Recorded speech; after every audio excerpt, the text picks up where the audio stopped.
This is the July 13, 2021 meeting of the Town Plan and Zoning Commission for the town of Fairfield. First item on our agenda are bills and communications. The meeting minutes from June 22nd, 2021. Move to approve. Motion approved by Commissioner Francis, thank you, and second by Commissioner Braun. Thank you both. Commissioner Francis, any comments or questions on those? No, I don't. Very good. I didn't see anything either. It looked good. Anyone else have any comments or questions on the minutes? Okay, all those in favor say aye or raise your hand. Aye. Oh, I'm sorry, I did it again. Commissioner DiGiacomo, you are sitting in for Commissioner Brayman. And you were here at the last meeting, so you're all good. Terrific. Yes. Excellent, thanks. Commissioner Francis with a yes vote. All in favor say aye or raise your hand. Very good. And any opposed? None, and no abstentions. The minutes are adopted unanimously. Next is new applications for recommended for public hearing. The first is 2780 Reading Road, re-subdivision application of John G. Russell for 2 lots in a AAA zone.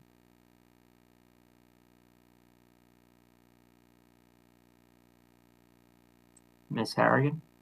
I actually don't have any description that was left for me on that one.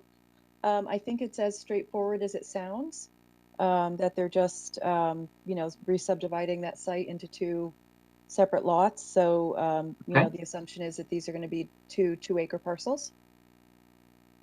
Okay, sounds good, and a public hearing is required. Commissioner Noonan, move to approve the public hearing? Move to public hearing. Second by Commissioner Corcoran. Thank you. Anyone else have any other comments or questions? We don't have a lot of info on this, but it's appropriate to move it to public hearing. All in favor say aye or raise your hand. Aye. Commissioner Francis? Yes. Any opposed? And any abstentions? So that is unanimously moved to public hearing. Next is 40 Hillside Road, a zone change application of 40 Hillside LLC to establish a neighborhood design district on land presently zoned residence AA. So this property presently is a former church use, and it is residentially zoned presently, and they are looking to rezone in order to open a veterinary hospital. I believe the footprint of the building is a bit larger than the prior church use, but from what we've seen from the preliminary plans, it meets all of the requirements, but you'll get to see that when it goes to public hearing. Okay, very good. Thank you very much. Commissioner Noonan, move to public hearing. Very good. Second by Commissioner Braun. Thank you both. Any questions or comments on this one? None? Okay, looking for hands. Commissioner Levy, you just wanted to raise your hand? You're just testing me. Very good. All right. All those in favor say aye or raise your hand. Aye. Thank you, Commissioner Francis. And any abstention, any opposed? Any abstentions? All right, so that's moved to public hearing unanimously as well. Should have called this one together, but it's 40 Hillside Road special permit application of 40 Hillside LLC pertaining to the construction of a veterinary hospital. So this is the special permit application that goes along with the zone change application that we just moved to public hearing. Moved to public hearing by Commissioner Noonan, second by Commissioner Corcoran. Thank you. I presume we had no question on the last one. We don't have anything to add here. A public hearing is required for the special permit. All in favor, say aye or raise your hands. Aye. Thank you, Commissioner Francis. Any opposed? None. No abstentions. And so that is moved to public hearing unanimously. Okay, old business. First is 45 Sherman Street, special permit application of 45 Sherman Street LLC for a second floor dormer addition for an existing commercial building in the Center Design District. Public hearing 6/22 and 8/26. 8/26. No, expires 8/26. Got it. Ms. Harrigan. Yes, so 45 Sherman Street, if you can recall from the applicant's presentation, there are two buildings on this property. The front building, which was originally a residence, has an office use on the first floor with a residential unit above. The detached garage has been previously approved for office as well. The proposal is to dormer the second floor of the former garage to add 300 square feet to the second floor. The ZBA approved a variance for rear and side setback relief for the proposed dormers, and a parking variance was also approved to grant relief to reduce the parking count by 2 spaces for the additional square footage that would have otherwise required. There are 5 parking spaces on site, and that addition is really just to accommodate the pre-existing office use that's there. Okay. Thank you very much. Commissioner Braun? Motion to approve? Can't hear you. You're on mute. Motion to approve. Thank you. Can I have a second? Commissioner Levy, seconded by Commissioner Levy. Thank you. Commissioner Braun, you want to start? Yeah, we had quite a bit of discussion last time. Certainly the neighbors don't object. I believe Attorney Fallon is the closest neighbor. But it seems like a very good repurposing of this to bring it to full use as an office. And I don't think it would be harmful at all to the neighborhood or the traffic or anything else. I think there were questions answered about parking and things like that. So I think it's a very good project to repurpose this building and add the 2 dormers. Okay, thank you. Commissioner Levy? You're on mute. Yeah, they're basically continuing the existing use post-pandemic. It's likely to have no impact in terms of parking or additional traffic or congestion in the neighborhood. So I would approve. Very good. Thank you for your comment. Anyone else? I agree. It seems, I mean, particularly with the variances that have been obtained, it otherwise meets our regulations. So there is really no basis to deny this application. And I also agree with the other comments that it won't have any impact to the neighbors and such. All right, very good. If there are no other comments or questions, we're ready to vote. Okay. Motion to approve. All in favor, say aye or raise your hands. Aye. Aye. Commissioner Francis? Aye. Thank you. Any opposed? No, because we all voted in the affirmative. Any abstentions? None. This application is approved unanimously. Next is 38 Beaumont Street.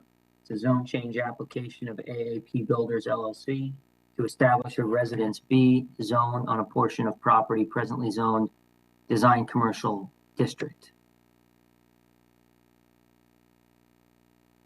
For 38 Beaumont Street, the parcel is actually split zoned with a portion of the site, as you mentioned, in the commercial district and a portion of the site in the Residence B zone. There is presently a single family dwelling on the site, and the applicant is seeking to make the entire site Residence B by making the zone line coincident with the property line. The present zone line was established by a line 200 feet parallel to and southerly of the post road and did not take property lines into account. It should be noted that in 2007, the commission denied an application made by the adjacent commercial property owner for a zone change to make the entire parcel Design Commercial District to expand the adjacent parking lot. The commission should understand that considerations for a zone change need to contemplate the following. Number 1, is the proposal consistent with the plan of conservation and development?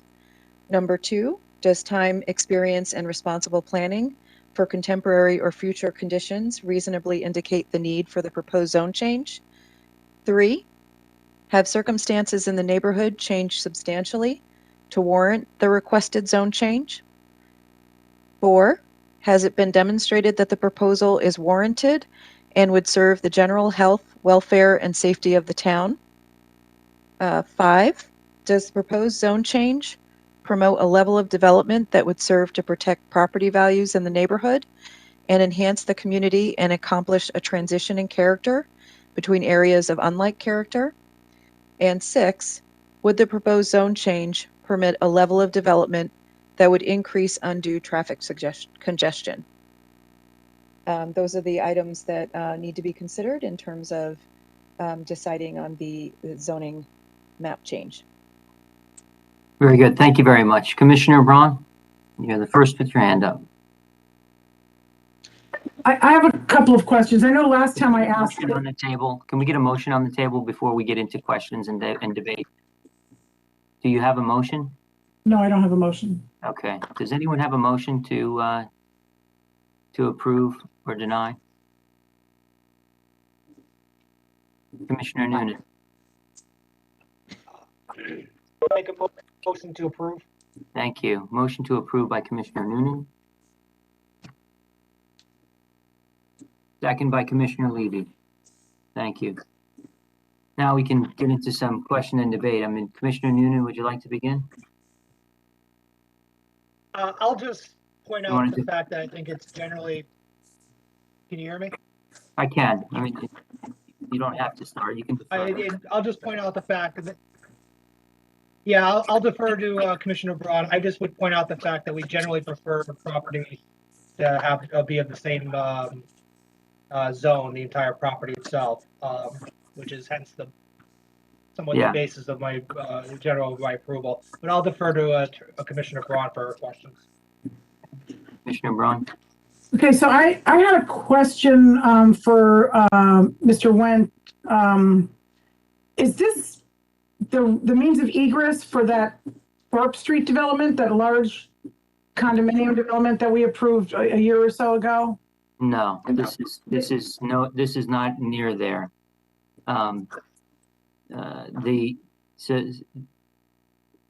I'll speak to the prior application that we denied to make it, full commercial, as opposed to this one, to make this one full residential. So the basic reason for denying the prior application was because the neighbors complained about encroachment of commercial, right? So there's a difference between making the rest of a residential parcel commercial in residential neighborhood, on a bridge, than making a residential, fully residential in the adjacent parcel from commercial into the residential area. So the neighbors actually objected in the prior application that referenced to the application to the zone change to make it fully commercial and for an expansion of a parking lot. Here, I don't believe we had any opposition at all from neighbors. I think that, frankly, each of our considerations under the zone change that Ms. Harrigan recited, I think can be answered in the affirmative with respect to this application. It is consistent with the plan of conservation and development to unite parcels under a single zone, right? The POCD actually speaks to, rectifying split parcels.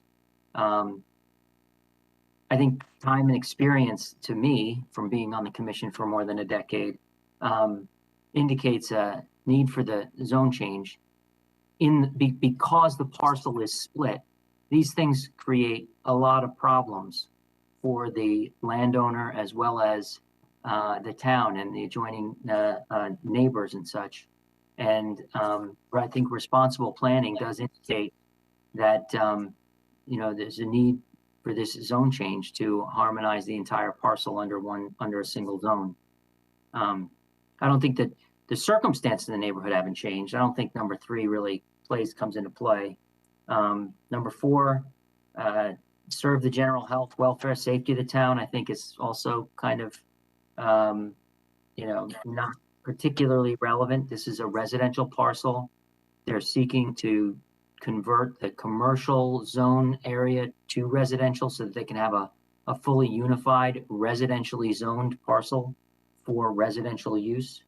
So, I mean, in that sense, I think it's it supports 4, but not really. It's not even number 5 is does the zone change promote a level of development that would serve to protect property values and such? I think the answer is yes, because it harmonizes the residential zone for this parcel for use as a residential property. It is in character, with the surrounding parcels because they too are residential. It's not increasing, undue traffic congestion and so forth. I mean, this is really to clean up what otherwise was a sloppy development of the particular commercial zone, arbitrarily drawing a line 200 feet south of the post road without taking into account, any of the parcels. And it really has caused substantial problems in the administration of our applications along the post road corridor. When you think about the ill-fated Walgreens application in Southport, where, they had to wrestle and battle with the neighbors on the one hand who said, no, it's zoned residential, it shouldn't be a commercial use. And then, with the commercial folks who said, what do you mean? Half of it is zoned commercial. Of course it should be, a commercial use.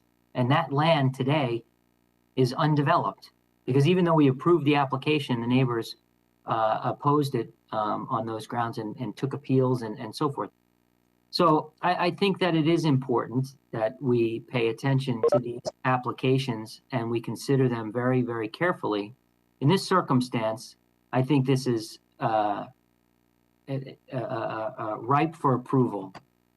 The owner of the land who's using it as a residential property is seeking to unify this under a single residential zone to continue the use that they've enjoyed for years. And I think that probably impacts their, financing and mortgaging and all that kind of stuff. So I would strongly encourage all of us to approve this application. Does that answer many of your questions, Commissioner Braun? Yes, I had one follow-up, which I think you or Mr. Wendt will probably agree with me. My biggest concern was that this could be maxed out as an 8-30G, but 8-30G wouldn't require a zone change anyway, so all of the conversation we're having would be moot anyway.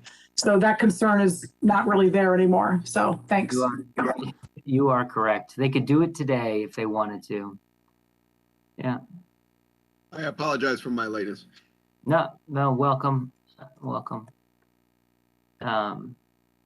So since we began here, I think Commissioner DiGiacomo should finish this one out. We're on Beaumont, okay?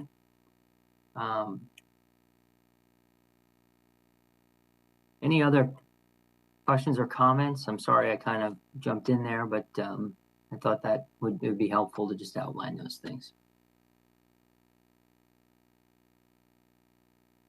Okay. Are we ready to vote? The motion is to approve. Okay. All those in favor say aye or raise your hand. Aye. Thank you. Any opposed? None, and no abstentions. So this application is approved unanimously.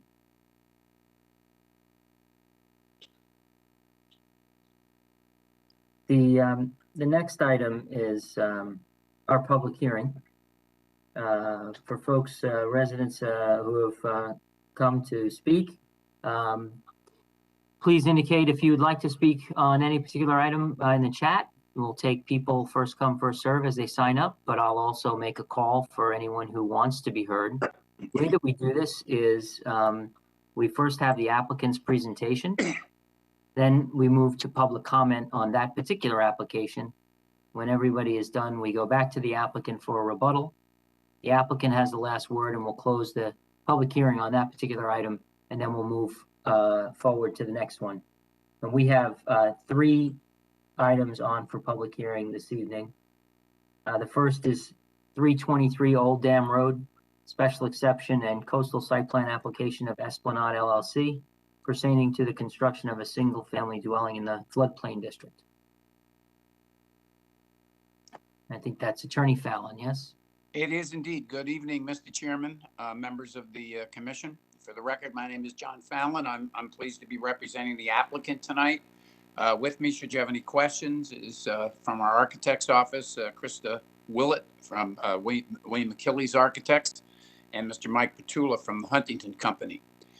The property is located in the floodplain district. I'll talk a little bit more about the floodplain district, obviously, momentarily.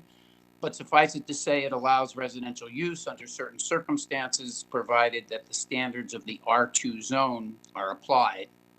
The property history here is that this was purchased by the family that comprises Esplanade LLC in 1963. At the time they purchased the property, it was zoned Residence B. There was an existing house on the property, and that was demolished in 1997. It's a rather large parcel. It constitutes 58,400 square feet or 1.34 acres. However, as of 2011, and based upon FEMA regulations that then existed, the one-year title line was established at elevation 4.8, which meant that only 3,250 square feet of the property was buildable. The family moved forward at that time with an application seeking variances in order to build a single-family home and also to obtain a CAM site plan approval. And in October 2011, the Zoning Board of Appeals did in fact grant variances. They granted a variance for coverage to allow a coverage of 24.5%. They allowed a variance for FAR to allow a FAR of 45%. They granted a street line setback variance to allow a street setback of 16 feet. And they granted a variance to allow the minimum floor area to be 696 feet instead of 800 square feet. They also approved the CAM application that was made at that time. In January of 2014, after neighbors had taken an appeal of those variances that were granted, the court dismissed the appeal and upheld the action of the Zoning Board of Appeals. Due to family circumstances and other factors, they did not at that time move forward with the special exception to actually construct the residence that's required because the property, as I said, is in the floodplain zone. You'll note, based upon the current application and the survey submitted by the Huntington Company, that at this point in time in 2021, the one-year title floodline is established at section 3.7 feet. That is due to the fact that in 2013, FEMA adopted NAVD 1988, which does in fact establish the one-year title floodline at 3.7 feet, replacing the previously existing NGVD 1929 standard. So basically what happened was that one-year title floodline based upon FEMA action in 2013 was reduced by a foot. That's important here because it then establishes that this lot now, based upon that standard, has 9,153 square feet. And what that means is that the variances that were approved both by the ZBA and judicially and have been recorded on the land records and run with the land that were granted for coverage is no longer required. The coverage that's proposed with regard to this single family home is 8.5%, well within the 15% standard of the R2 zone. And similarly, the FAR is well within the 30% standard of the R2 zone, constituting 17.3%. The two variances that are still viable to this application is the minimum ground floor area, because that square footage will be 696 square feet. And so that variance of section 5.2.6 is still valid. And section 5.2.4 with regard to the street line. Although the ZBA and court approval established the street line at 16 feet, the current proposal requires only 17.3 feet. So this is an application, as I said before, that's brought to you under the floodplain district regulations. Section 23.6 is the controlling regulation, and it permits the establishment of any uses in the floodplain that are permitted in the R2 zone, provided that it conforms to the floodplain district regulations, which I'll talk about momentarily, and to the standards of Section 27 for special exceptions. Obviously, in this case, a single-family residence is a permitted use in the R2 zone, and the proposal is compliant with the standards of Section 27.4. 27.4.1, it's important that a single-family house is a permitted use in the zone that's consistent with other uses of single-family homes in the neighborhood, and is designed by Mr. Achilles and Ms. Willett. It's an attractive structure. It's modest. It complies with, as I said, the coverage and FAR standards of the R2 zone, and the variances that previously were granted are no longer required. Section 27.4.2 references fire protection. Here, as I said, a single-family home is permitted. The application has been reviewed by town departments, and there certainly is no adverse impact there.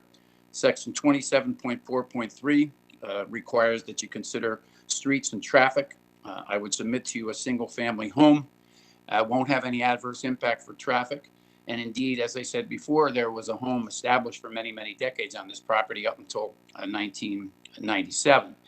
Section 27.4.5, that you have to find that what is proposed is in conformity with the master plan.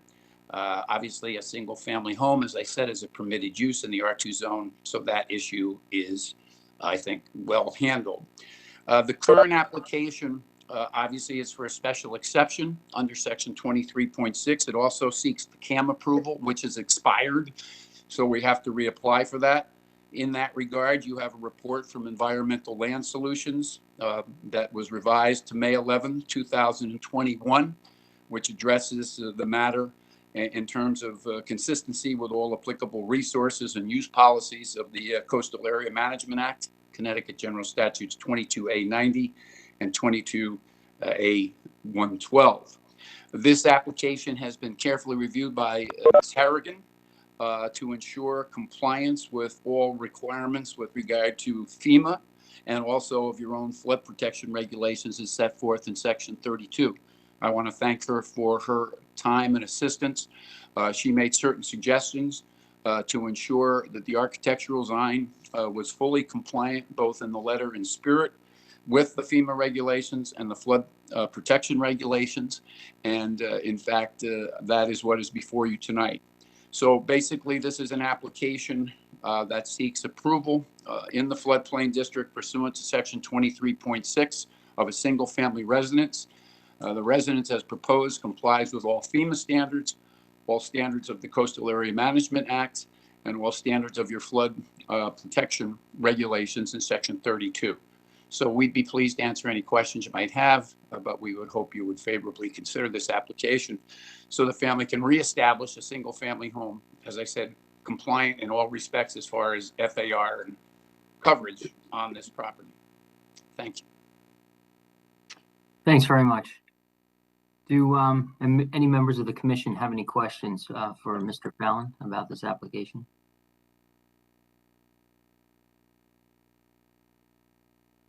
Okay, I don't see any hands. Commissioner Francis, I don't see you. You all good? Yes. Very good. Okay. I don't have any questions at this time. So, Attorney Fallon, all good then? All good for now, Mr. Chairman, unless anybody in the public has questions or anything I need to respond to. Very good. Thank you. So we'll move on this application. We'll move to public comment. Ms. Harrigan, is there anyone who's signed up in the chat to speak on this? Yes, we have two members of the public that would like to speak. We have Adam Allen, followed by Mike Ginley. Okay. Mr. Allen, the floor is yours. Thank you, Commissioner, Chairman, and Commissioners for allowing us to speak on behalf of our objection to the 323 Old Dam Road application. We sent there was a letter that was sent to the Commission today on behalf of various neighbors that you should have received early this afternoon. We are requesting that the comment period be remained open. We were retaining Attorney Joel Green to represent our objections, and he is out of town until the 14th. So we would respectfully request that you indulge us on holding on this application. We have objections in relation to the application not meeting the criteria in section 27. We also believe that it does not conform to the town master plan for floodplain construction. And we also believe there are inconsistencies with the CAM report with coastal resource use. Okay. This is a bit out of the ordinary. So first of all, Ms. Harrigan, I don't recall seeing a copy of this letter that Mr. Allen speaks of. Do you have a copy of that letter? The first letter from Let me, Mr. Allen, let me just liaise here with Ms. Harrigan first, okay? Thank you. I guess the question is, what time was that letter sent? Because I don't have anything from I don't have anything that shows that I received anything forwarded from Mr. Wendt, who is on vacation, but checking his email and forwarding everything related to the commission's activity. I don't show that anything had come in. So I guess the question is, what time was that request sent? I'm looking for that right now. The email was sent by Sarah Flokus, a neighbor of ours, at 1:36 p.m. to the TPZ Commission at fairfieldct.org. Jim had forwarded a series of different emails after that time, and I don't have that as part of it. A series of emails not relating to business this evening. Not related to that particular item. I have emails related to a later public hearing item. Did you, now we're getting a little bit off track here, but did you circulate those to the commission? I did not. I can certainly do that now. Those did not come in until after 5 o'clock. Okay. While I now engage on this, can you please circulate those other ones to the commissioners, please? Yes. Mr. Allen, how many neighbors do you represent? There are 17 neighbors who signed a petition that was sent later on in the around 5:45. I also sent that same letter that was sent by Ms. Flokus at 1:36. I sent mine at 2:28. And other neighbors also sent the exact same letter. Okay. So all now we're asking for is for to have representation in 2 weeks' time. Right, I understand that. You're representing that there was a petition that was submitted, signed by 17 neighbors? 16 or 17 were on it when we finally sent it. What is the substance of the petition? Is the petition simply asking for an extension of time, or is it for a substantive issue?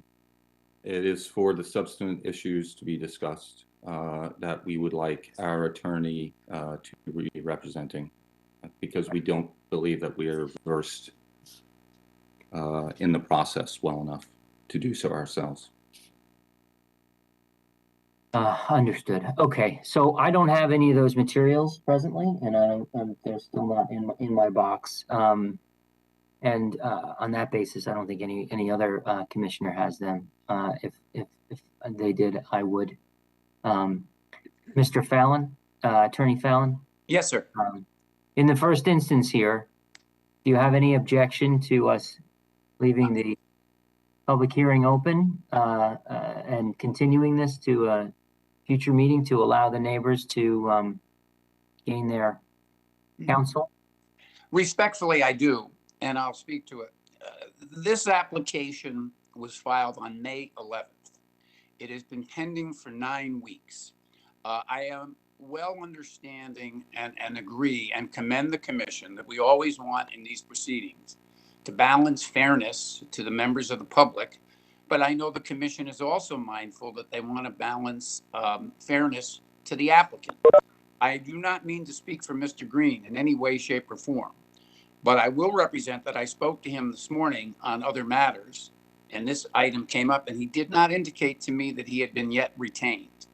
And I also would point out that you haven't received any letter from Mr. Green, so that if he had been retained, even today, as we all know, Mr. Green or any other attorney would have written you a letter and saying he has been retained and he's out of town, et cetera, et cetera. So what we have here is a situation where these neighbors have waited 9 weeks. And even as of today, the attorney that they indicate they have employed, respectfully, he may be employed in the future. I don't know, but he's not as employed as of tonight. And I think that balances strongly, especially with a matter that I think is as straightforward as this. In terms of balancing the equities here and saying, you know, we owe some due process, some reasonable fairness to the applicant as well. I don't think they've acted diligently here. I think they could have had a great deal of time to engage an attorney, or if they'd engaged an attorney even as late as today, have that attorney of record request an extension, which might put me in a different light as far as my position. But at this point in time, I think we should, you know, we should move forward. If they have concerns, if they have questions, let them address them, and then we'll respond. Yeah. But whatever the commission does, I respect. Yeah, no, I appreciate that. You have to understand that one aspect of this that is troubling to me is that I have representation that there have been letters and a petition and other materials that were submitted earlier today that never made it to us. Nor have I seen them. And you haven't seen them either. And so it's difficult to comment or to react to what you haven't seen. And that wrinkle is, you know, in part because we have staff who are on vacation. He's noticed that Mr. Wendt is not here, and so we tried to accommodate his absence. You know, I don't doubt, Mr. Allen, that those materials were emailed or an attempt to email them, and so that it places us in a bit of an awkward position. Had I seen those materials, there would have been different questions. Can you answer the question as to whether Mr. Green has been retained by you and your group of neighbors, or is this still in you know, a consultant? You know, you're still consulting with him? Mr. Green, we are in the process of retaining him. He is unfortunately in Maine. He has spoken with us today. Again, we spoke to him once last week.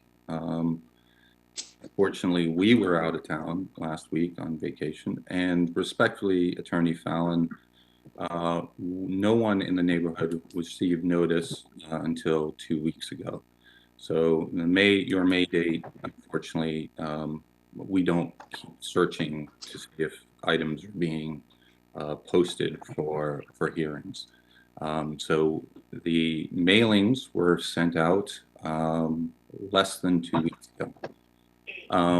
So we have scrambled to retain Mr. Green.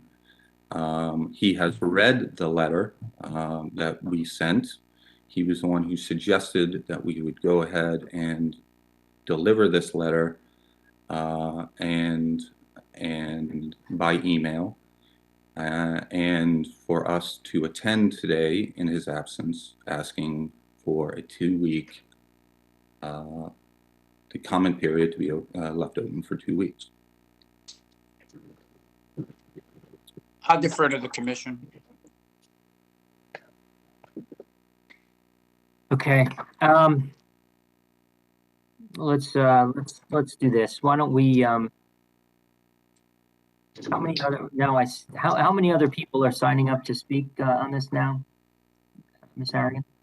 I don't believe that, let's see, I think that only, I believe that only Mr. McGinley has indicated that he wants to speak. Okay. Yep. All right, let's hear from Mr. McGinley, and then we can decide on what to do here. Oh, sorry, Mr. McGinley. Excuse me. Can you hear me? Yes, I'm sorry, is that Miss McGinley? No, it's Sarah Flokus. I'm using Christina Taylor's computer because mine did not work. So I did. I'm sorry, we just called for Mr. Ginley, who signed up to speak on the application. You can certainly speak, and I'll call on you in a proper order, but Mr. McGinley is, I believe, ahead of you.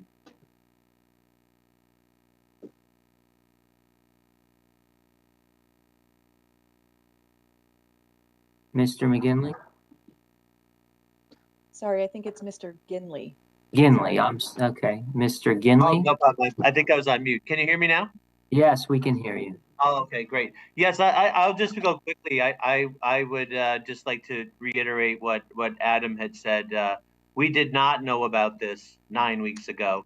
We only recently found out about it and organized ourselves to re-engage with Attorney Joel Green. He has reviewed things with us, reviewed old files, and is planning to pick this up when he returns from vacation. He did not see there be any issue in asking you guys to respectfully delay comment to the next meeting, which I believe is July 27th. As Mr. Fallon said, the applicant has been in no rush to do this, and I don't see why the board should feel any pressure or rush to decide this now. The variances, Mr. Fallon said the variances don't have to be obtained because the lot has changed, but some of them do. So it's not completely accurate to say that the variances don't even need to be obtained now. So some do. The property's changed. We just want to know what the plans are and how if the plans have changed, and just asking you'll be allowed to let our 17 neighbors have representation in front of you on a date in a few weeks. Okay, very good. Thank you. You're welcome. Thank you. Ms. Flokus?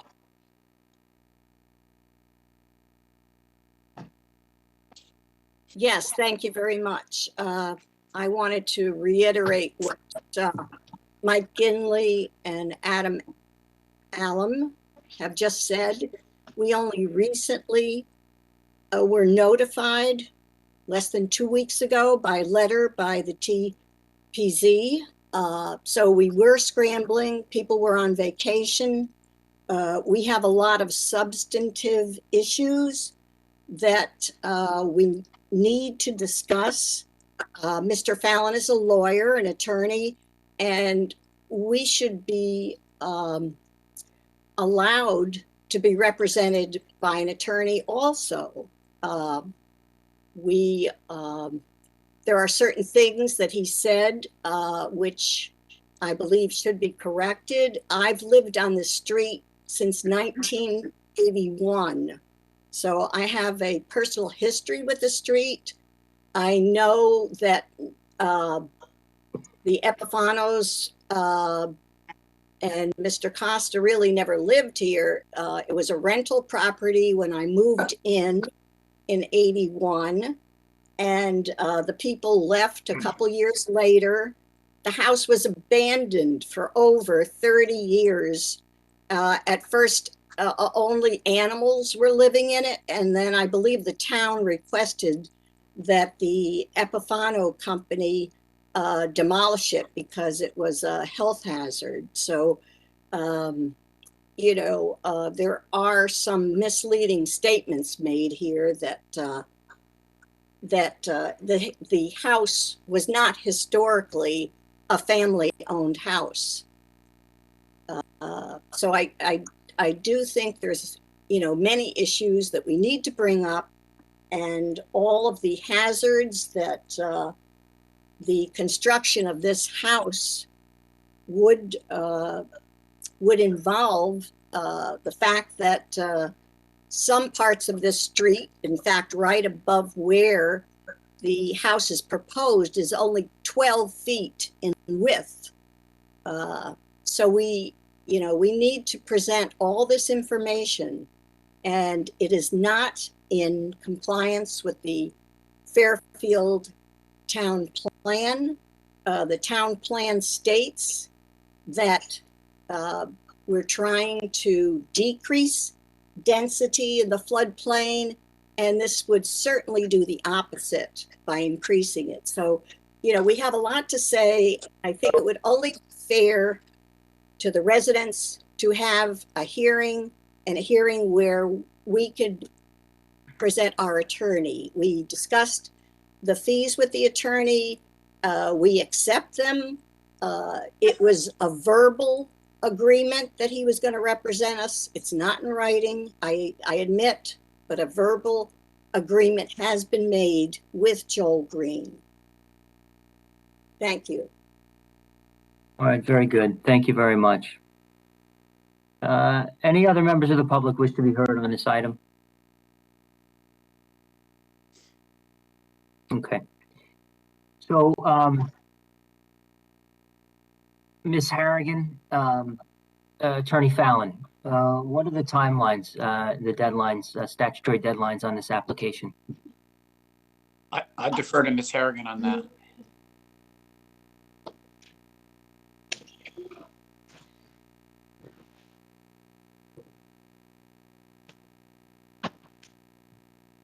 Sorry, let me just pull up a calendar real quick. Okay, thank you.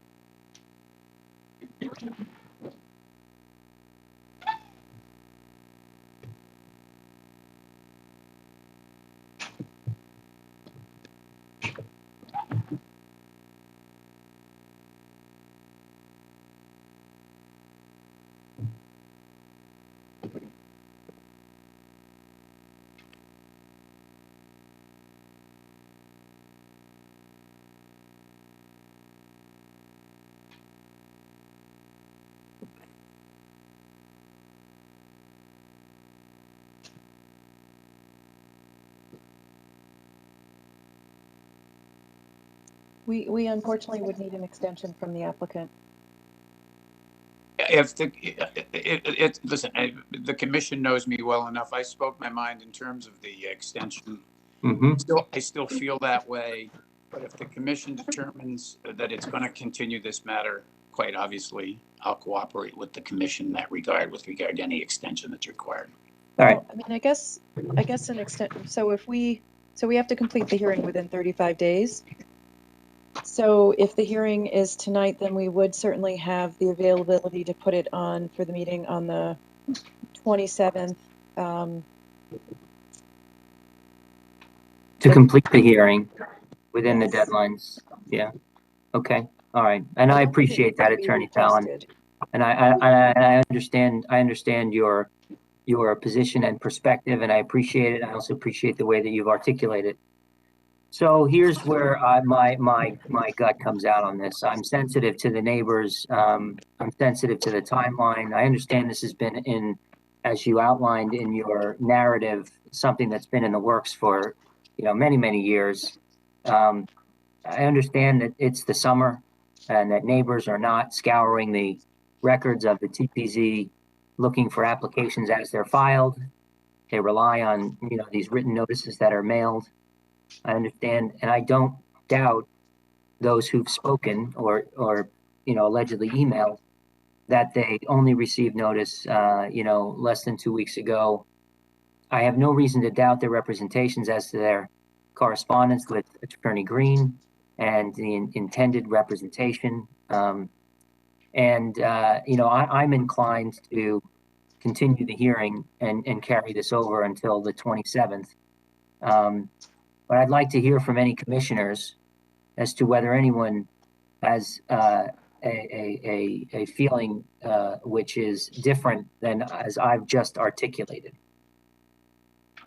So if anyone has a different idea on this, then speak now, please. Raise your hand or say something. Okay. So I don't see anyone. I don't hear anyone. And with that, and your comments, Attorney Fallon, with respect to the applicant, I'm going to continue the public hearing here and give the neighbors an opportunity to engage Attorney Green. I will tell everyone that this is the only continuation that I'm inclined to grant here. This is at the 11th hour, and in part, I have to also say that this is in part because the neighbors, are telling us that they did submit these materials earlier today, quite a few, which we didn't receive.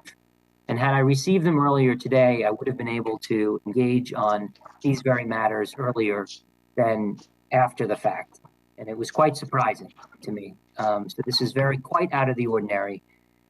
So let's continue the hearing for one session. It's 2 weeks, July 27th. Mr. Allen, Mr. Ginley, Ms. Flokus, please communicate to Attorney Green that what I've just said and ensure that you all are ready to go on the 27th so that we don't have any other undue delay, quite frankly, to the prejudice of the applicant, who is gracious in their comments and also consenting and to the continuance. Okay. Thank you, Mr. Chairman. All right. Very good. Thank you, Attorney Fallon. And with that, I will continue and adjourn the public hearing on this item. The next item is 1073 North Benson Road, special exception application of Fairfield University pertaining to the conversion of a former student infirmary to student housing within an existing building in the AA zone. Good evening, Mr. Chairman. Again, for the record, my name is John Fallon, members of the commission. I'm representing Fairfield University. I'll try to be short and sweet. This application seeks your approval for internal renovations in order to convert the interior space that was previously occupied by the university's infirmary at the John C. Dolan Hall into an area of student housing constituting 22 beds.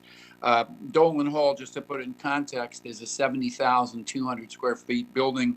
The old infirmary area that would be subject to this conversion is 6,000 square feet. So it's modest, but as I'll speak to in a moment, these beds are important to us based upon circumstances that have developed. This comes about because, as you'll remember, in November of 2019, you granted approval of the construction of a new university wellness center adjacent to the existing Jogues Hall. That facility has been constructed and it's now occupied and functioning. So we do have this vacant space, and that vacant space becomes important to us because, good news, bad news, the university has experienced a higher than normal acceptance rates from students who were granted admission for the 2021-2022 year. I say good news, obviously, because that speaks very well to the university and its continuing excellent reputation. The bad news is it's caused some strain in terms of our ability and desire to provide the on-campus student housing that we are wanting to provide in light of our contemplated enrollment. So this request simply will allow us to make that interior renovation of this small area in order to allow that now vacant infirmary space to add 22 much needed beds to address that shortage. So that's basically it in a nutshell. And we talked about this, Mr. Went and I, and it was felt appropriate that because it, arguably is a change of use from one university function to another, it should come before you. But it does involve only 6,000 square feet and 22 beds. But those are important to us at this point. Yeah. Thank you. Mm-hmm. Thank you. The change in use is from infirmary to student housing. Mm-hmm. And one of the, I think major issues, sensitivities of the community, neighbors, and residents of the town have been to the enrollments and the location of students, whether it's down at the beach area or on campus and so forth. Right. Is the enrollment of the university expanding? Is that growing? Is that intended to be a permanent thing, or maybe Yeah. you just speak a little bit about that? It's a good question that you bring up, and I think what I would say to you is this application, which involves these 22 beds, grows out of a sort of emergency need based upon the higher than expected acceptance rates of those admissions. The question that you raise is one that we're going to comprehensively address. We have now pending an application before you with regard, it's actually not before you now, but it was just approved by conservation, and it will be shortly, to add some significant additional student housing in the townhouse area. And we fully expect, and we would commit to you that at the time that we come in with that application, it's incumbent on us to lead with, as part of our presentation, an overview of how the university sees its growth over the next decade or so, which will directly address the question you'll have. So we're not really prepared to do that tonight because this focuses on 22 beds, which will just help us deal with a crunch. But we will have a vehicle coming to you as soon as later this month, and probably public hearing in August or September, where we're going to talk about, a more significant increase in on-campus housing. And at that time, we'll be prepared to address in detail the data and facts that would be pertinent to your question, which is a very good question. Okay, very, very good. And admittedly, in the grand scheme of things, 22 beds is kind of de minimis in the overall picture. And so, and we do have student housing there now in Dolan, so it's not like we're introducing student housing into an area of the campus where it isn't already there. Yeah. How about parking? No, yes, Commissioner Francis, just give me one moment. How about parking? Yes, we basically have been able to convert, I think the number, I've had it in my file, but it's either 10 or 13 spaces that were used for the infirmary use. They'll now be dedicated to those student beds. So approximately one space per, half a space per unit. Yeah. Half a space per bed. Correct. I believe it's 10. It's 10 or 12 spaces. Yes. Okay. Do these students that are likely to be assigned to these beds, are they permitted to have cars on campus? I'm not sure what I'm not sure which students will be, whether they be upperclassmen or underclassmen. So I don't know the answer to that. But I do know, as you know, if you know that area, in addition to the spaces that we're going to dedicate to this increase in parking, there is very substantial parking in that area of the campus that services both the existing student residences in Dolan and also in the existing townhouses. So I think you're familiar with the parking lot. Yeah. And so the representation is that, there's no problem with parking and it shouldn't be an issue with the conversion here with these beds. Okay. That's correct. All right. Commissioner Francis. One question, is this map a little older? Like, what's that proposed 3-story building? Is that maybe that's the dorm you built 2 years ago for Ignatian? I don't have the map in front of me, so I can't answer that if we want to put the map up. Which page are you looking at, Commissioner Francis? I think it was near the end.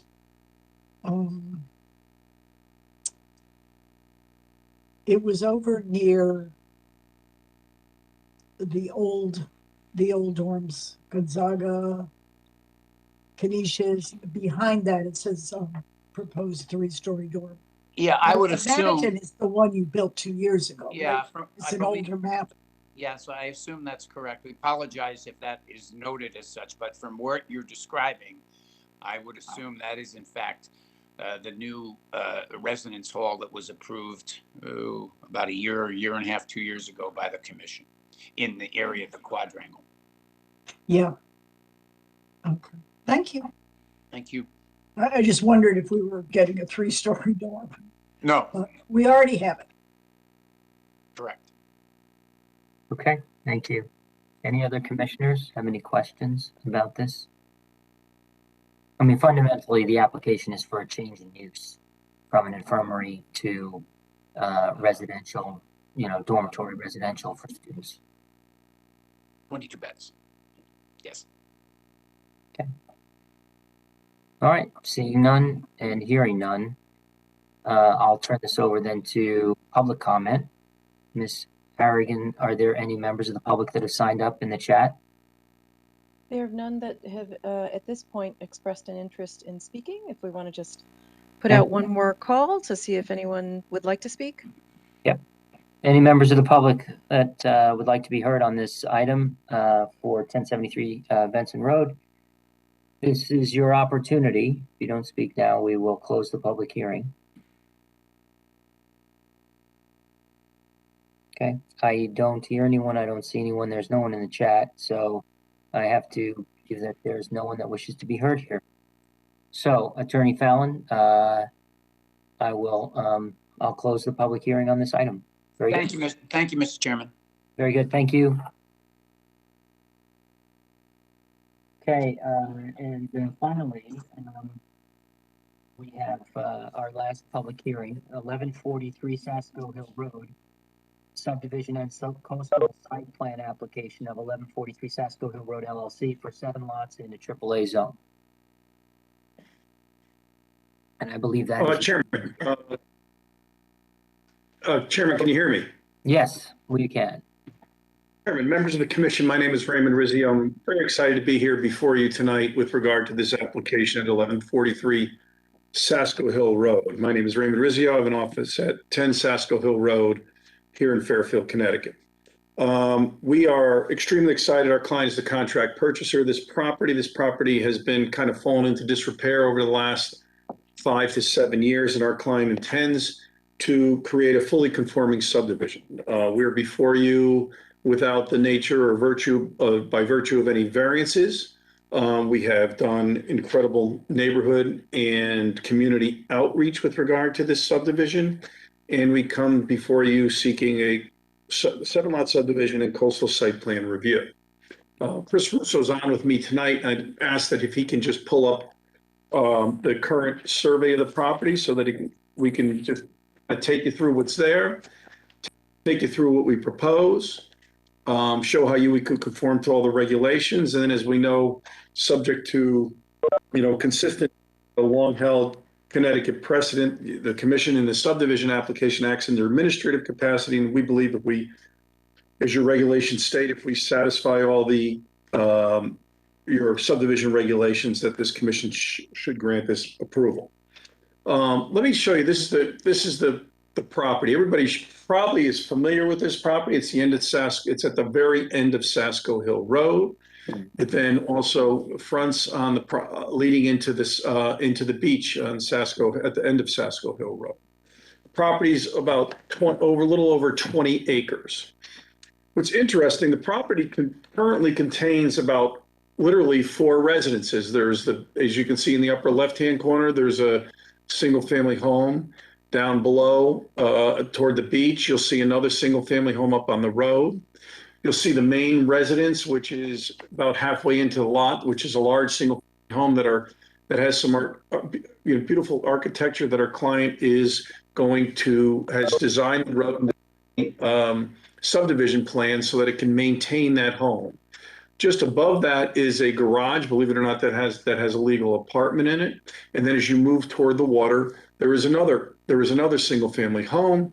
And then if you go down toward the water, what everybody probably sees as the most focal visual part of the property is a brick boathouse that has been there, which has a kitchen and a bathroom. So basically you have about five to six residences that currently exist on the property. Our client is looking to build 7 single-family conforming homes. Chris, if we can, I also want to point out to you, there is about a 6-acre conservation easement that's been there since the 90s with the Aspetuck Land Trust. We have been in constant communication with them. I would believe you've received a letter from their attorney, Joel Green, who will support this application. And David Brand is also here, who's the executive director, who will also state that they have in fact reviewed everything, and they're happy to see that this plan that we're going to submit to you tonight is consistent and serves to ensure all the protections that this easement is granted. If we can, Chris, if we can go to our actual subdivision plan. So maybe we can get it a little better size. So as you can see, what we are proposing is a private road that comes off Sasko Hill Road. The commission has the authority to grant a private road, and this is in a AAA zone, which is a 2-acre zone, provided they could show that there is no linkage that would be required. In other words, could this road possibly link into any other road that would prevent future development of the property? Is there any other reason in public interest that this would serve to make this a public road? This is going to be basically a 30-foot wide proposed private road. The road will have a cul-de-sac. It's been reviewed by all the departments. Its construction has been approved by the departments. It's been reviewed by police and also by the fire department, and there's been no negative comments with regard to this implementation. One of the great things about this road is that it will not require any maintenance, replacement, snow removal, any kind of responsibilities of the town. So these 7 lots will be, the road will be deeded to an association. The association and the 7 homeowners will be responsible for all maintenance, all repair, and all replacement of this road. So this subdivision will have absolutely no impact on the town with regard to the road. Sasko Hill Neighborhood Association, we've also talked about. Attorney Green represented them, and he includes in his letter that was sent to you tonight that we support this application. I think they were also people wanted to see this as a private road. They don't want to turn this into somewhere where you have a large cul-de-sac and people just hanging out at the end of a cul-de-sac. So we believe that this serves all the purposes of a private road, which you have the authority to approve under your subdivision regulations. So the other thing is this, so your private road, the other thing is this property is under section 2.1.14 of your subdivision regulation. Basically states that the commission may classify a street as private road where conditions of the land to be subdivided in adjoining neighborhood make a private street especially appropriate, where the proposed street will provide only traffic service as a local street will not be essentially. Clearly, we think we satisfy the requirements of 21.1.4 with regard to this application. This property has received wetlands approval. There's a small wetlands section down in the very, let's call it the southern or the bottom area adjoining Long Island Sound. As you can see, it's all within the protected area. Our clients receive approval by the Wetlands Commission on June 8th, 2021. Property will also be served by the sanitary sewer system. As you know, the sewers have been extended all the way up to the Country Club of Fairfield. Our client on April 21st was granted approval by the WPCA to extend the sewers to this property. The property is currently, all those residents are currently served by septic. They will now be served by city sewer. Our client will pay the expense of extending the sewer from the Country Club of Fairfield, basically in front of the Country Club of Fairfield. The nice thing about that, there's also, I believe 8 or 9 residences along that thoroughfare that will have the ability to connect to those sewers and also get off their septic system. So all of that is good for the environment. It's good for the town. It will provide additional revenue with regard to hookup fees. And for all those reasons, we think this is an excellent idea and a good reason to extend the sewers to this property. Additionally, the property will be served by a public water supply. This project, 7 lots have been through all the departments. The drainage reports have been reviewed. The engineering plans have been reviewed. And I believe there's a letter in your files dated July 2nd from Laura Pulley that stated that she has reviewed all the plans, that all the plans have been revised to reflect her comments, and that she has no concerns with regard to this application. in fact, that the system, stormwater detention system, provides stormwater attenuation for the 2 through 100-year storm events. In addition, the applicant has incorporated green infrastructure in the form of biofiltration swales into the design. Additionally, what we're doing, as you can see in a crosshatch section along Sasko Hill Road. Sasko Hill Road is by nature not wide enough to support what would typically be a city taking, which would be a 50-foot road. That crosshatch section along Sasko Hill Road will be dedicated to the town if the town ever decides to increase the width of Sasko Hill Road. Laura, in her comments, says, with regard to the dedication of the land of creating the 50-foot public right-of-way, the parcel should be deeded to the town of Fairfield for future highway purposes, which we will agree to do as a condition of approval. At this time, the commission should accept the parcel with no requirements of road widening or remove the stone wall from the new public right-of-way. The town has no plans to widen Sasko Hill Road. Since the roadway will not be widened, there is no need to relocate or remove the stone wall. One of the things that felt important from the Sasko Hill Road Association and in talking Attorney Green was there were concerns if this widened, you just have more people parking along Sasko Hill Road. People without beach permits would be parking there. There would be issues with regard to additional safety issues, overuse issues, police enforcement issues. So the road will stay the way it is, although the town, if in the future, if they decide that they would like to see it widened, there will be the ability to do that because that portion of the road will be dedicated to the town. And as I said, we'll agree to that as a condition of approval.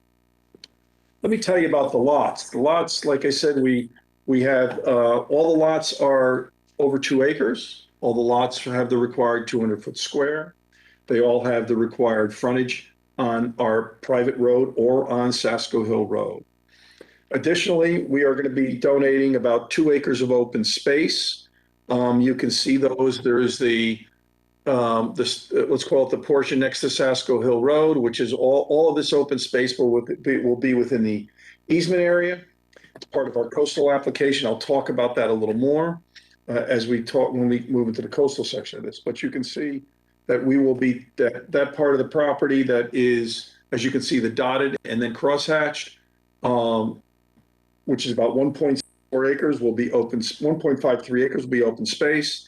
And then there's a second section up, which is about, I believe it's about 0.48 acres up along what will be the proposed lot 3. This is a very important section. This is one of the only sections in Fairfield. It actually is the only section in Fairfield where they have natural bluffs. And the reason natural bluffs are important is for the environment. There's a certain type of bird that lives in these bluffs, and it's called the bark swallow. So the bark swallow, or the bank swallow, I apologize, resides in these bluffs. It's a very, very, very active natural habitat, and we in connection with our expansion of our easement area and additional enhancements that we've agreed to with the Aspetuck Land Trust, it will continue to serve in its natural habitat. One of the things we're not proposing, and one of the things that we've had to talk with neighbors that there will be no public access. What happens is the whole area has a natural bird habitat. There is, believe it or not, public access in front of the property on low tide. Basically, you can walk the entire length of the property, entire length of the shoreline in front of the property between where the water touches and where our property commences. For a number of reasons, I think we discussed this when we did the open space referral back. I think we approved, this commission approved us, our open space plan, or recommended approval of our open space plan back in April, on April 27th at a hearing where we discussed the fact that this natural habitat is so important, that with the amount of birds that are there, that have people tramping through this nice plains land, and this area where the birds are would cause probably more destruction to the natural habitat, and there would not be anything gained by that. The environmental, Energy and Environmental Protection Agency for the state has reviewed this and basically agreed that if the commission thought that public access would, even though it's usually important waterfront properties, if they felt that preserving the natural habitat was more important, they would be okay with not allowing public access to this site. So what you can see is we have 7 lots off a private road. Lots 1, 2, and 3. Lot 1 is 2.02 acres. Lot 2, which will preserve the existing home, is 2.52 acres. The home will remain in place, and it will have obviously new access as far as driveways, which will be laid out when any kind of building permit comes forth. Additionally, there will be the house that on lot 3 will come down, and new homes will be built. A new home will be built on lot 3. Lot 4, where the boathouse is, will remain intact. There is also additional drainage that, as you can see, there is a system on just above the protected area that will handle all the drainage coming off the road. As I said, that has been looked at and approved by Laura. These lots are all down below, are all in excess of lots 4, 5, 6, and 7 are all in excess of 2 acres. They all have the required frontage. As you know, the pool will be removed, the pool house will be removed, and the tennis court will be removed and replaced with existing houses. On lot 7, the guest house that is currently there will also be removed in the future. So what we plan on seeing is this property, which has become delinquent, which has become downtrodden, has the ability to have life energized into it.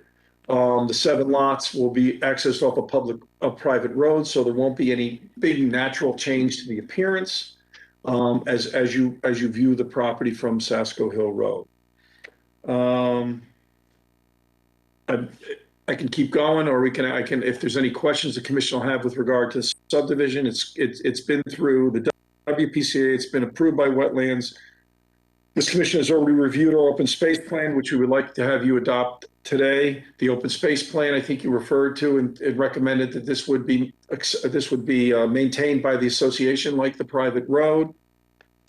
Yeah, I think it would be helpful. I think it would be helpful if you provided a brief overview of the aspect of dedication of the open space as part of the subdivision application.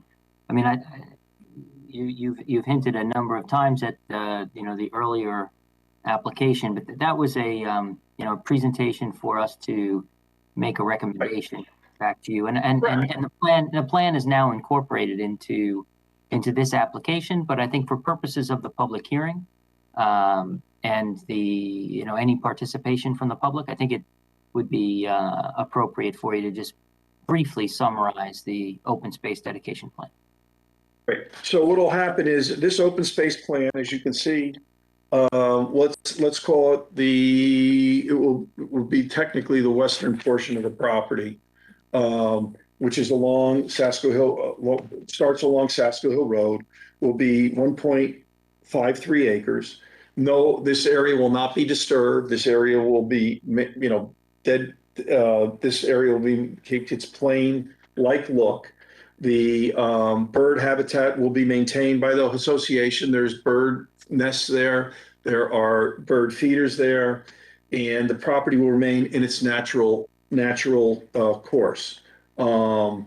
There's additional area that's protected, which you can see in light gray above the crosshatch area, which is all subject to the Aspetuck Land Trust, which has also been further enhanced with regard to the amount of lawn that can be maintained, the natural habitat that can be maintained there. And actually, we agreed to additional restrictions with the Aspetuck Land Trust with regard to any kind of structures or activities that can happen up from the open space. But as I think, Chairman, you've even pointed out previously, I'm not going to get into that conservation easement, as that is an agreement between 2 parties. And I think either hopefully have Mr. Green's letter or Mr. Brandt can discuss how we've come to an accommodation to make sure that the Aspetuck Land Trust and the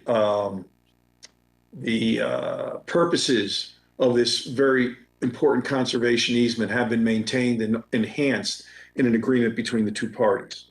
So that first portion of the property will be taken care of by the association. They have to maintain it. There will be no cost to the town. This open space will be most importantly left open, left uncompromised.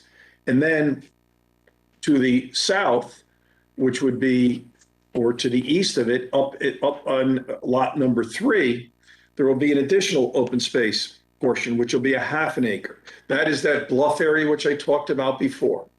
One of the other reasons we didn't want to have any public access on these is this property in this sections are cliff-like.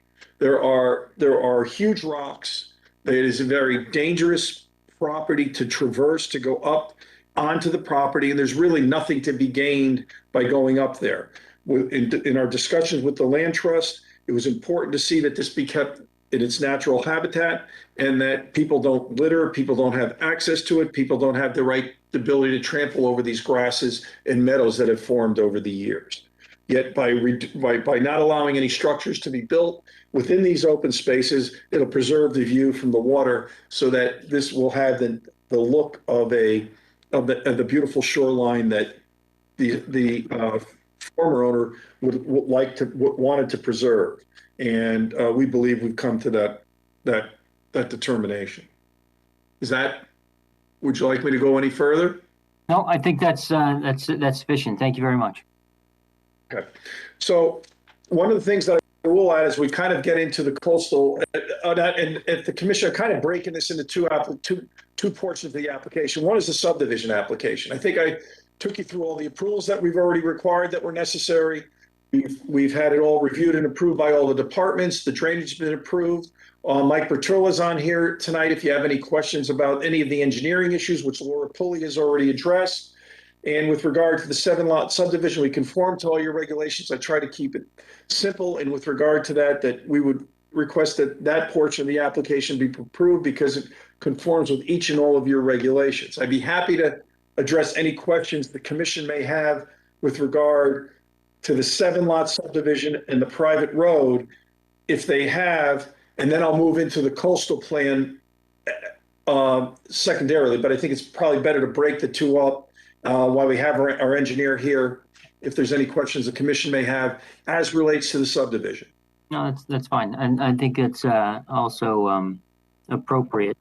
I will note that this is a subdivision application, and so all we need to see are the buildable squares on the the lots.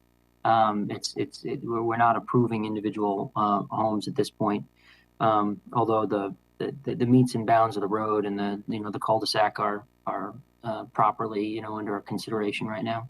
So any questions from the commissioners, and maybe if you could stop screen sharing so that I could see proper videos, that'd be helpful. Thanks. One question from Commissioner Francis. Yeah, Commissioner Francis, then I see Commissioner Brayman. Go ahead, Commissioner Francis. Will this be gated? I think the intent would be to gate it and keep it private. There's not been a commitment on that. We certainly would, as in a private road, have the right to do that. I would think that would be something that would be of interest, and the association would determine. So right now there hasn't been a commitment on it. I think what most likely will be gated. And okay. Will the trash truck go into each of the 7 homes? That'll all be by private arrangement, just as it is in many of the private roads in town. Yes. Yeah, nobody's going to have to cart their. The cul-de-sac's been designed to accommodate a garbage truck and accommodate emergency vehicles. It's that large. All right. Thank you. Yeah, well, the cul-de-sac, it needs to be built to spec, right? I mean, it's 80 feet in diameter. It has it accommodates a turnaround for the largest fire truck and emergency vehicles. I'm sure it's 20 feet. I didn't look, but it should be 20 feet wide. Pavement of 20 feet wide, and then the cul-de-sac's got to have. That's all been through the fire department. Emergency access is all provided, and that would all be worked out with the fire department. Right. Okay. Commissioner Brayman. Yeah, you're on mute. Thank you. I just wanted to make sure that I have Laura Pooley's email, which sounds like you've described for the record. So if I could get that, it might answer my question. But as I understand, Ms. Pooley does recommend that You dedicate the amount of street area that would be necessary to widen Sasko Hill Road to 50 feet. But she doesn't recommend that actually be, that there be any improvements in that regard at this time, because in her view, the town has no intention of widening that street at this time. The subdivision regulation does set a presumption that you need 50 feet in order to access a subdivision, and it says that we have our discretion to waive that requirement. So my question, I guess, which is informed by Ms. Pooley's recommendation, is why should we depart from the presumption that we need 50 feet of street width in order to access a subdivision, say, of this size?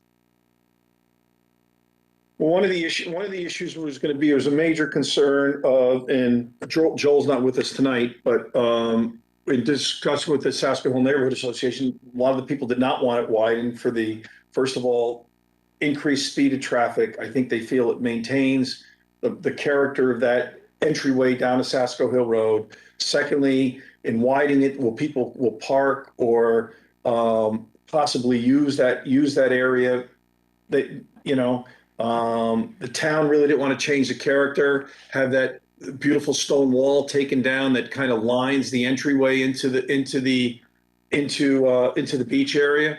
And yet they have the right down the road, should for any special reason, the town would have the right to widen it themselves. But right now, with Laura and talking with the departments, they did not feel that removal of the stone wall is something that they wanted to pursue or the town to pursue at this time.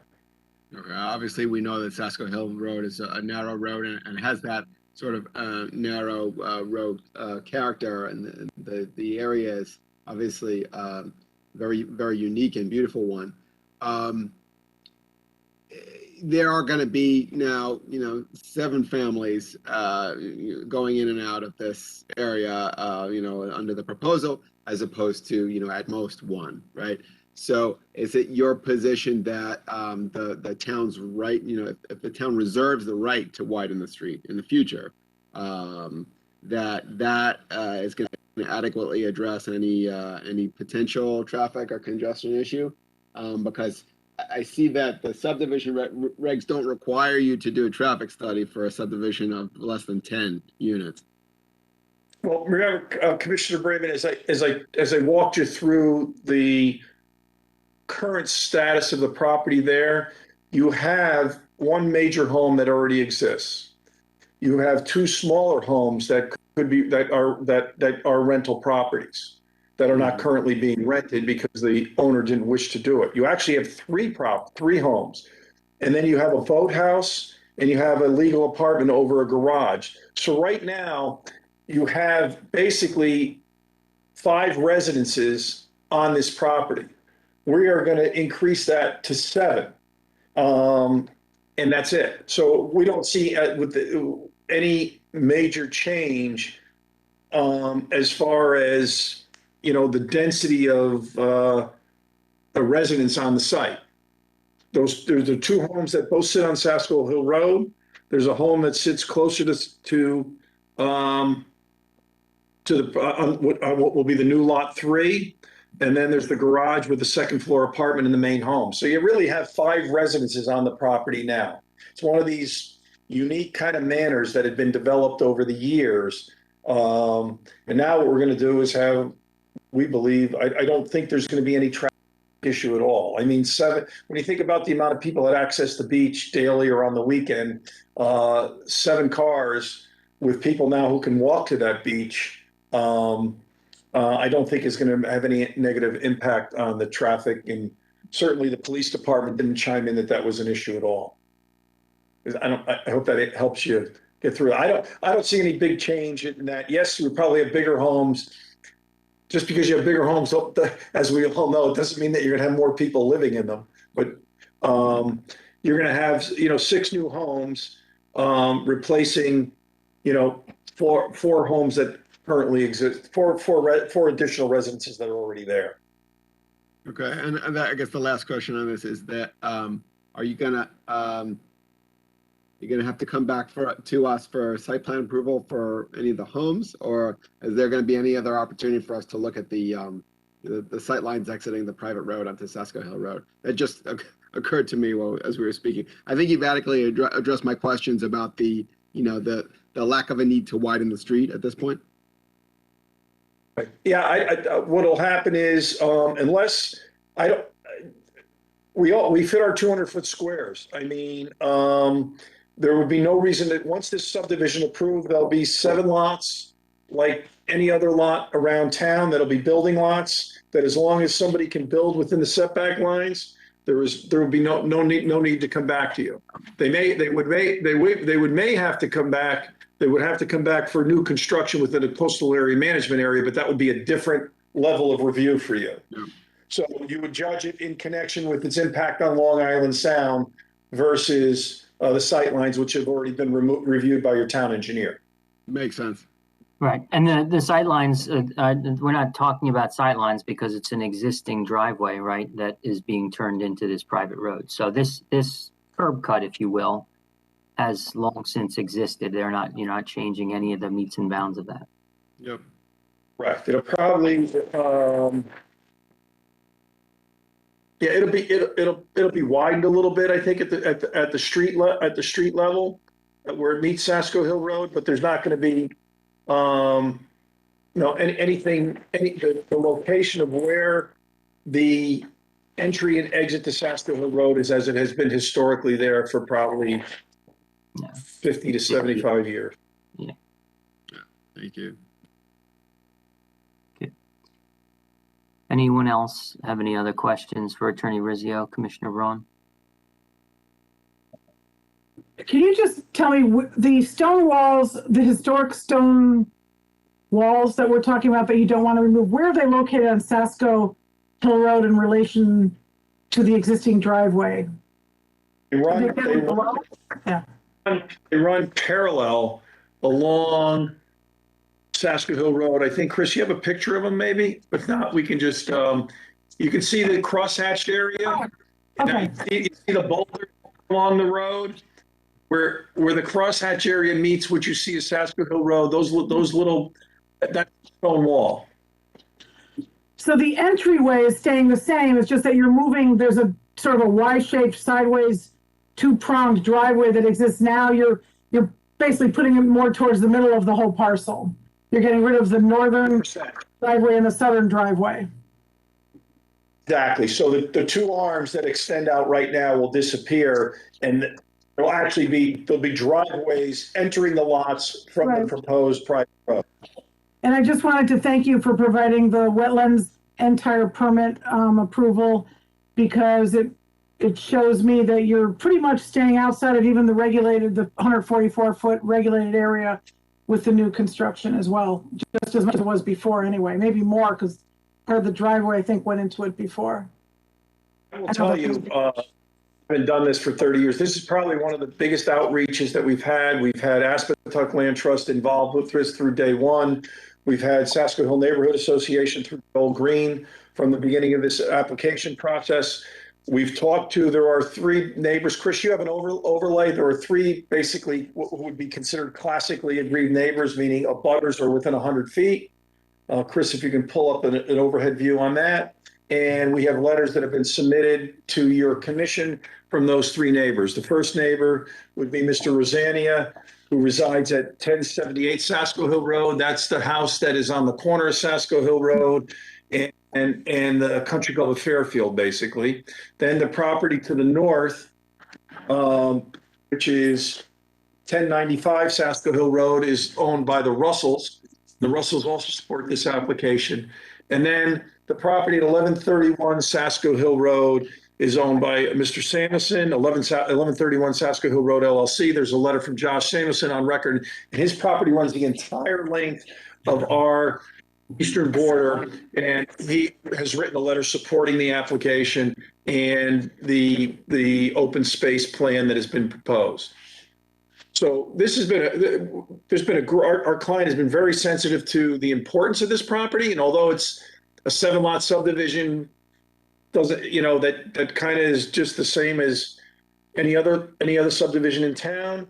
He's sensitive to the neighbors, sensitive to the community, and sensitive to the environmental impact that this property has and the visual impact this property has for anyone who's out on the harbor. And it's really been a pleasure to work on this application and with an applicant who's not just trying to jam something down somebody's throat, but basically coming with a great plan that he's incorporated everybody else's concerns. Great. Commissioner Corcoran. For Attorney Rizzio, I just read these 3 letters from the neighbors, and they're pretty much the same. And I'm not sure you want to keep them the way they are because there appears to be a misprint in them. It says that the development permitted would forever change the undeveloped character of the open space. I think it's just a misprint, but I don't think that's what we want in the record. 100%. We can get that. We can have that reflected. I think the intention, if you read the whole letter, it's probably just a typographical error. I apologize. Yeah, it's in all 3 letters. Yeah. Okay, thank you, Commissioner Corcoran. Any other commissioners have any other questions for Attorney Rizzio? Okay. Very good. Thank you, Attorney Rizzio. Right. If you want, I'll just do a quick review now of the coastal plan. Yep. As you know, we're required to, because it come before you in the subdivision or change in the use of this property for coastal area approval under section 22A-90. I believe you received on July 13th today, there's a letter from Mary Beth Hart with regard to the state's review of this coastal plan. We believe that this, in our opinion, in order to prove this, we have to show that there is no negative impact on any coastal resources, which we do not believe. In fact, this application is going to preserve many coastal resources. She talks about that we're not providing a water dependent use, but she does not believe this is a suitable waterfront site, nor neither do we. So there's no reason for a water dependent use to come here. However, we do preserve the right to add 1 additional dock. She does mention in her letter, and we would agree to these 2 conditions of approval. As she said, if the commission felt preserving the natural habitat was more important than public access, she certainly said the commission could grant that, but she would like to see 2 conditions of approval. Number 1, the commission, she says on the 2nd page of her letter, the commission should require, as a condition of coastal site plan approval, that no additional docks or other structures be allowed in the entire conservation area outside of lot number 4. So other than lot number 4, we will be the only lot that in effect a dock will be constructed. Further, she says, as second approval, no structures as fences or walls shall be allowed on either side of the property that would obstruct public access below the mean high water mark from adjacent properties. We would agree to both those conditions of approval. They're also bootstrapped by our open space plan and our conservation easement with the Aspetuck Land Trust. So we have no problem accepting those conditions of approval as stated in the 1st paragraph on the 2nd page of Mary Beth Hart's letter to this commission. As incorporated into the plan, right? As incorporated into your existing dedication of open space. 100%. Yeah, okay, and, go ahead. We believe we satisfy all the coastal area mandates. As I said, it's not a water dependent property. It's inappropriate for water dependent uses. However, it's not inconsistent with the coastal area goals, and it does not present any adverse impacts to any coastal resources. For all those reasons, we would respectfully request this commission grant our coastal application, as it is consistent with the review as provided by the state of Connecticut. Great. Any commissioners have any questions about the coastal area management plan?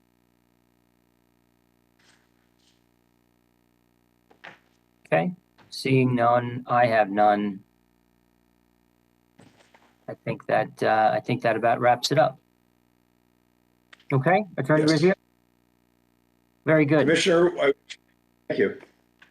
Very good. So we'll turn it over to public comment now on this application. Ms. Harrigan, do we have anyone signed up in the chat? I don't see anyone requesting to speak, and there are a couple of unidentified callers, so I don't know if we want to just go ahead and make that known, that if folks want to speak, they should speak up. Exactly. Now is the opportunity. If you'll note, David Grant from Aspetuck Land Trust, I know it was my understanding from Joel Green that he would be speaking on behalf of Aspetuck Land Trust, and I can see he's on the call, so you might need to unmute him. Okay. Yep, we're going to call right now for other members of the public to speak here, including if those people who submitted letters want to. Although I will say that for our purposes, submitting a letter is equally as good as speaking live at the public hearing. So we do have those in the record, and I confirm that we all do now, as Commissioner Corcoran's comments showed. Thank you, Ms. Harrigan. So I'll put it out there and call for any members of the public, including Mr. Brandt, Aspetuck Land Trust. If you'd like to be heard, please let us know.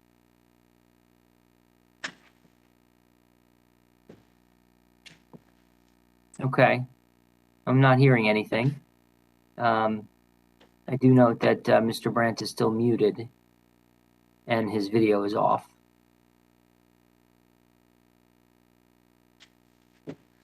Now, okay. All right.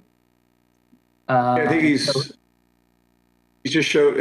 I think David's on now. Yep. Hello, everybody.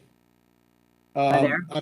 I'm David Brandt from Aspetuck Land Trust, and since I'm here, I might as well say a few words. But I will say that we're actually quite excited that the property owner has decided to plant significant amount of native habitat in this coastal area. The current easement allows for the expansion of the boathouse, for construction of a swimming pool, a helipad. I know, the private conservation easement is not really your concern. It also allows for a large lawn area to be maintained over that whole 6.4 acres. So from our perspective as a land trust that's interested in providing habitat for wildlife, large lawns, any lawn really is a kind of biological dead zone. And we're really excited that the coastal habitat in this conservation easement, the 6.4 acres, is going to be improved through the planting of native plants. From our perspective, this really supercharges the ecosystem services that the land provides, especially for those the coastal birds, the migratory birds. The conservation easement as it stands does not allow for public access.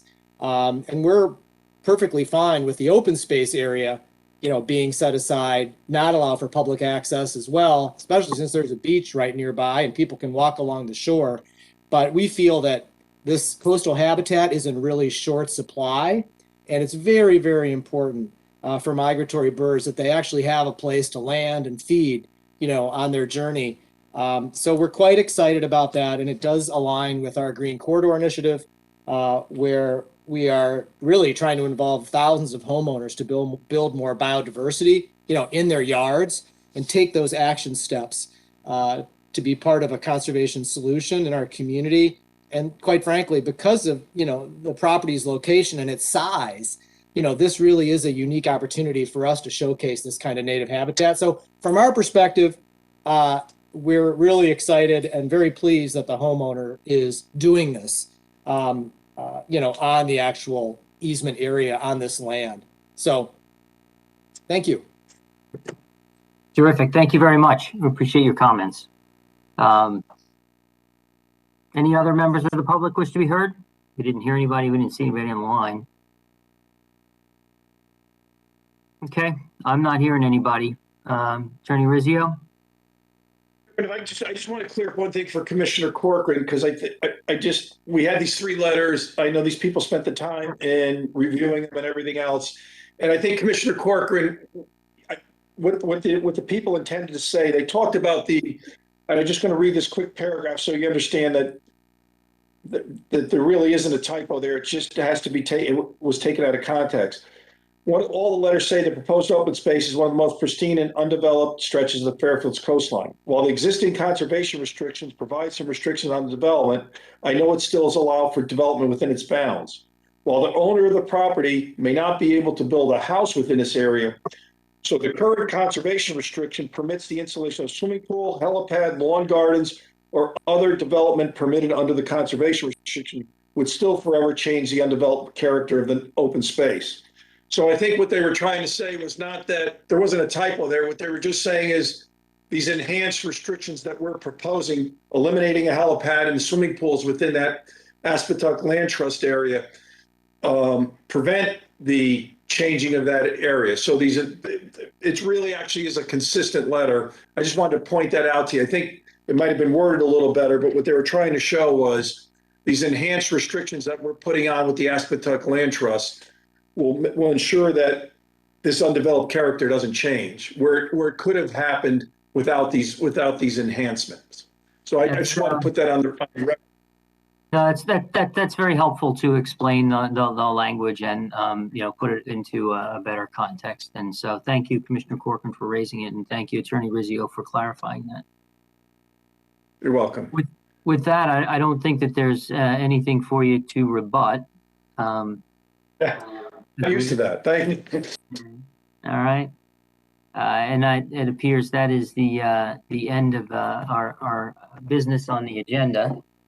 And so unless anyone has anything further, I will close the public hearing on this item, and I will adjourn the meeting. All right. Folks, thank you very much. Have a nice evening. All right. Good night, everyone.